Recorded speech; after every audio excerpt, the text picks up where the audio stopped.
I came back from deployment still smelling like sand, jet fuel, and cheap base coffee, expecting to see my grandfather's cabin rising over the pines like it had my entire life.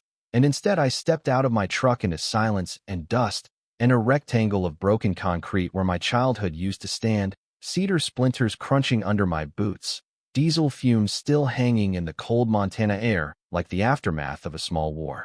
Standing in my driveway, blocking the view of the wreckage like she was posing for a campaign poster, was Monica Harrow, president of the Brightwater Shores HOA, clutching a clipboard and a manila folder and wearing a smile so smug it made my teeth hurt.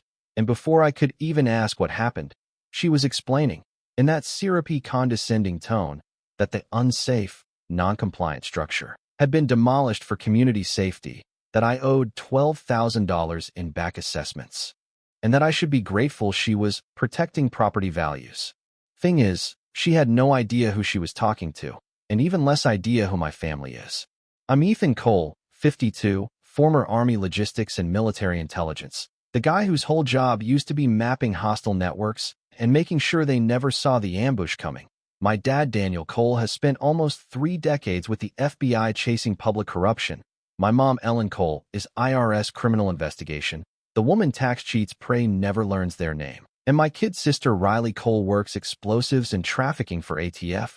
And together we're what happens when Sunday dinner turns into a federal task force that still argues about who's carving the turkey. But to understand how we got to that driveway moment, you have to rewind about 18 months, back to when I thought I'd retired to a quiet life. When my great-uncle Henry Lawson died, he left me his cabin on Brightwater Lake in Redwood County, Montana, a small, tear-shaped lake surrounded by pines and 12 modest homes, the kind of place that smells like wood smoke and cold water and feels like a postcard, the kind of place you think is safe from the crazy. The cabin was old, 2 bedrooms, 1 bath, a kitchen trapped somewhere in the 1970s, but the back deck looked out over water, so still at dawn it felt like the world was holding its breath, loons calling across the mist, dock boards creaking under your boots, and after 25 years in uniform, that quiet felt like a miracle I didn't deserve. For the first 6 months, that's exactly what it was. Morning coffee on the deck, small talk with retired neighbors, evenings spent sanding and varnishing the old dock, working on the vintage Starfire runabout I'd rescued from a junkyard, every bolt and strip of mahogany bringing me back to life, and I started to think maybe this was it. Maybe this was the chapter where nothing blows up. Then Monica Harrow moved in 3 houses down.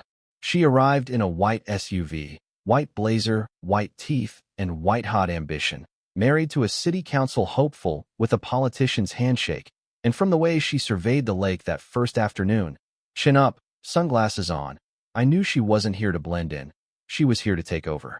Within 2 weeks, she'd graciously accepted the role of president of Brightwater Shores HOA, mostly because nobody else wanted the headache, and overnight the HOA went from a sleepy volunteer board to a regime with a logo and an agenda. The first time she came down my dock, I was elbow deep in the Starfire's engine, grease under my nails, lake breeze in my face, feeling more human than I had in years. She click-clacked down the boards like she was on a runway, perfume punching through the smell of pine and gasoline, and said, "You must be the veteran my realtor mentioned. We're so grateful for your service. I'm sure you understand we have standards around here. That boat is a bit aggressive for the aesthetic I'm cultivating." There's a very specific tone certain people use when they say veteran, like it's both a compliment and a diagnosis, and she had it perfected. A week later, I got my first violation notice. Official letterhead from Brightwater Shores HOA, paragraphs of pseudo-legal threats, a line declaring my boat, oversized recreational equipment in violation of Covenant 14.7b, a fine of $200 a day until compliance, warnings about liens, and legal action. Then came the letter about my grandfather's fire pit, suddenly a combustible hazard, and the native wildflower patch my mom had planted with me when I was 7, which was now unapproved landscaping disrupting community aesthetics. Most people would panic or rage, but military intelligence trains you to gather data before you fire, so I started a folder, then a second, printouts of every notice, every email, every text from Monica, dates highlighted, timelines built in my head. When I got deployment orders for a rotation overseas, I hired Evergreen Summit Realty to manage the place. mow the grass, keep the pipes from freezing, and I left believing the worst that could happen was a few more annoying letters in my mailbox. While I was mapping insurgent networks on the other side of the world, Monica was running her own little domestic campaign. She scheduled emergency HOA meetings on weekday afternoons at 2 p.m. in her living room, the sort of time working people and deployed soldiers can attend, and pushed through what she called a special compliance and assessment resolution, retroactively declaring older homes like mine non-conforming structures. She wrote a 40-plus page violation report on my cabin alone, complete with backdated notes that no one in my family ever received, painting our place as an imminent threat to safety and property values. When I came home and saw the rubble, I took her paperwork straight to JAG, sat down with a military attorney named Captain Morales, and watched her eyebrows climb higher with every page. "Sergeant Cole," she told me, "this looks like a textbook violation of the Service Members Civil Relief Act. They cannot run enforcement and demolition proceedings against deployed personnel without following federal notice protocols. And if this HOA is incorporated, they're about to have a very bad day." That "if" stuck with me, so I went looking. Public records are a gold mine if you know where to dig, and buried in the Montana Secretary of State's online filings, I found it. The corporate registration for Brightwater Shores HOA Incorporated had quietly expired 8 months earlier. They hadn't renewed, hadn't filed, hadn't fixed it. On paper, they no longer existed as a legal entity. They had no standing to fine, to lien, to demolish anything. Monica had bulldozed my grandfather's cabin using letterhead from a corporation that didn't legally exist. That night, I called a family war council. We met at the kitchen table of my parents' bungalow, the same table I'd done homework on as a kid, only now it was covered in binders, laptops, legal pads, and coffee mugs, and the air had that thick, electric feel it gets right before something big happens. Dad laid out the HOA documents and county orders like evidence at a crime scene. Mom propped open her laptop to the property tax site. Riley pulled up federal databases on her tablet, and I spread out a rough map of Brightwater Lake with names penciled in around the shoreline. "This isn't just petty harassment," Dad said, sliding the demolition order toward me. "This is using fake authority and crooked inspections to seize property. We're in racketeering territory if we can show the pattern." Mom had already found part of it. Monica had been listing our cabin on her own tax filings as adjacent abandoned/condemned property for 2 years, using that to justify reduced assessments on her lots next door.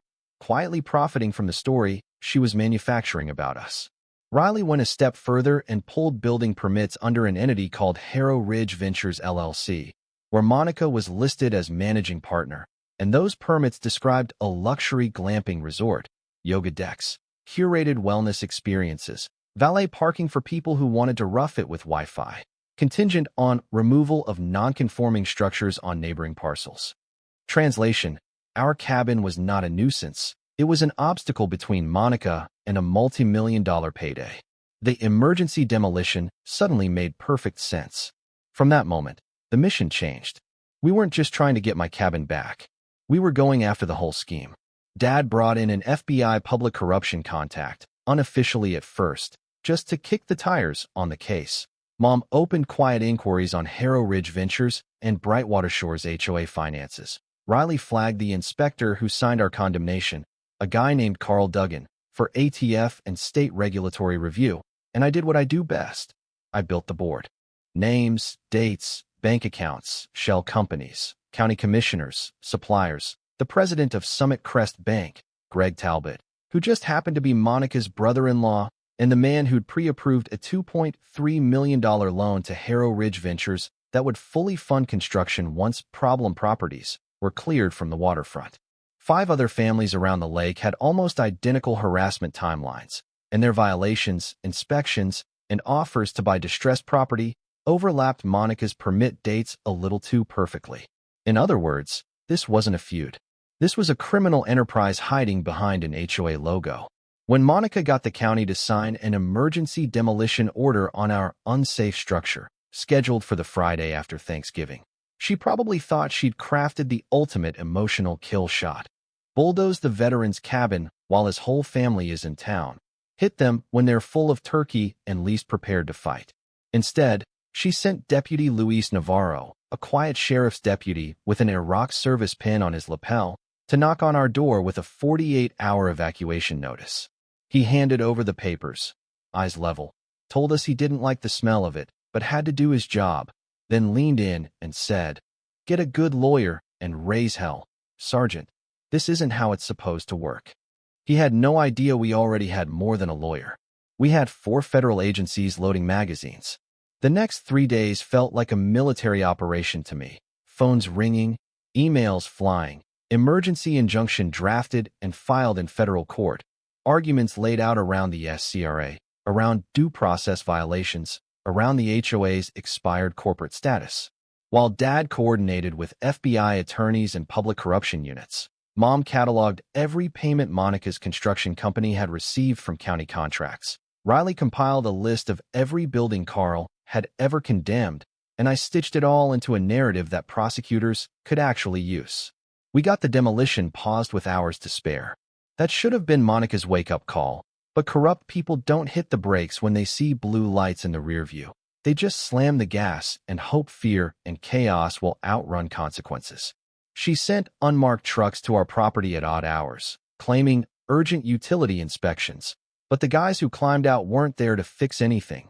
They cut power lines, smashed the water pump, cracked septic pipes, all of it captured in high definition by the trail cameras I'd already installed like the paranoid vet I absolutely am.